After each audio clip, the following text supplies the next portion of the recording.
हरे कृष्णा। कार्तिक शुक्ल पक्ष की नवमी को आंवला नवमी का व्रत किया जाता है। आंवला नवमी की कहानी व्रत के समय कही और सुनी जाती है। यहाँ सुने आंवला नवमी की विशेष कथा। उससे पहले आपसे विनम्र निवेदन है कि अगर आपने अभी तक वीडियो को लाइक और चैनल को सब्सक्राइब नहीं किया तो सबसे पहले चैनल को सब्सक्राइब अवश्य करें। आंवला नवमी की कहानी।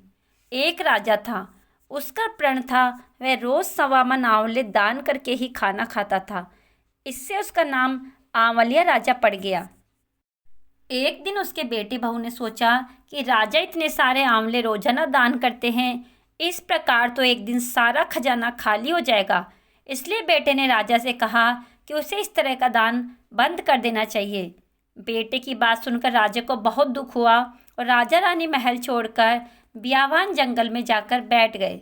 राजा रानी आंवला दान नहीं कर पाए और प्रण के कारण कुछ खाया भी नहीं। जब भूखे प्यासे 7 दिन हो गए तब भगवान ने सोचा कि यदि मैंने इसका प्रण नहीं रखा और इसका सत नहीं रखा तो इसका विश्वास चला जाएगा। इसलिए भगवान ने जंगल में ही महल, राज्य और बाग बगीचे सब बना दिए और ढेरों आंवले के पेड़ लगा दिए। सुबह राजा रानी उठे तो देखा कि जंगल में उनके राज्य से भी दुगना राज्य बसा हुआ है। राजा रानी से कहने लगे, रानी देख, कहते हैं सत मत छोड़े, सूरमा सत छोड़िया पत जाए, सत ही छोड़ी लक्ष्मी फेर मिलेगी आए।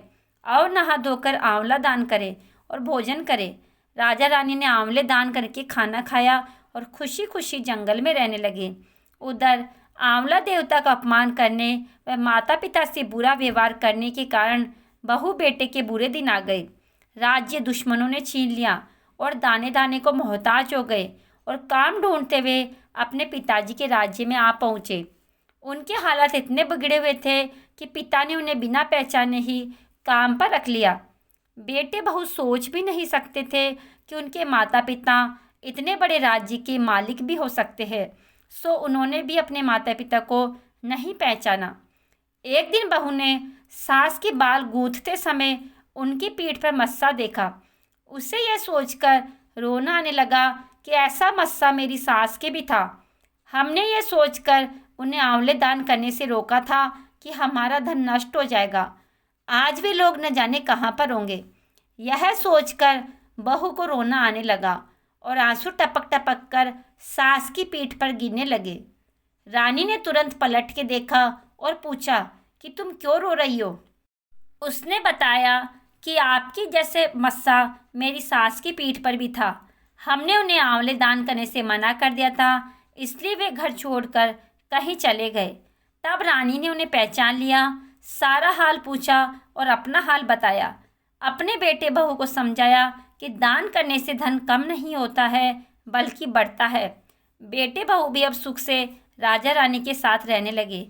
हे भगवान, जैसे आपने राजा रानी का सत रखा वैसे सबका सत रखना, कहते सुनते सारे परिवार को सुखी रखना। इसके बाद विनायक जी की कहानी भी जरूर सुने। एक बार विनायक जी महाराज हाथ में थोड़े से चावल और दूसरे हाथ में एक छोटी सी लोटिया में थोड़ा सा दूध लेकर घूम रहे थे कि कोई मेरे लिए चावलों की खीर बना दे। अब इतने थोड़ी सी सामग्री से खीर कैसे बने, इसलिए कोई राजी नहीं हो रहा था। अंत में एक बुढ़िया माई ने कहा, ला बेटा, मैं खीर बना देती हूँ।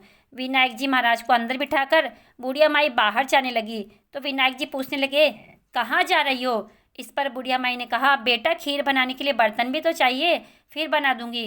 विनायक जी बोले कि माई, घर में सब कुछ है, अंदर आके तो देख। बुढ़िया माई जैसे ही वापस अंदर आई तो देखा कि दूध का भगोना भरा हुआ है और चावलों की परात भरी हुई है।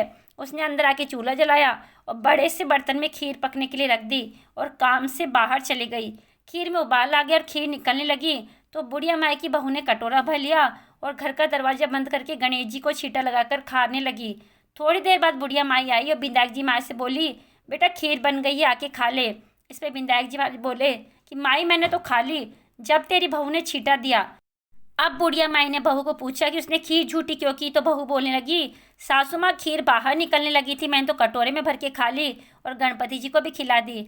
फिर माई ने विनायक जी महाराज को देखा और पूछा, महाराज, अब इस खीर का क्या करूं। विनायक जी महाराज बोले कि माई, खा ले और बांट दे। बुढ़िया माई कितनी खीर खा सकती थी, उसने बाकी की खीर बांटनी शुरू कर दी। लोगों ने देखा तो बात भी नहीं कि कल तक तो बुढ़िया माई खुद भूखी रहती थी और आज खीर बांट रही है। विनायक जी महाराज ने कृपा की और खूब अनधन हो गया। टूटी झोपड़ी सा घर महल में बदल गया, नौकर चाकर आ गए और सब तरह की मौज हो गई। हे विनायक जी महाराज, जैसा आपने बुढ़िया माई को दिया वैसे ही सबको देना। क्या था कहते सुनते और हुंकारा भरते, सबको देना।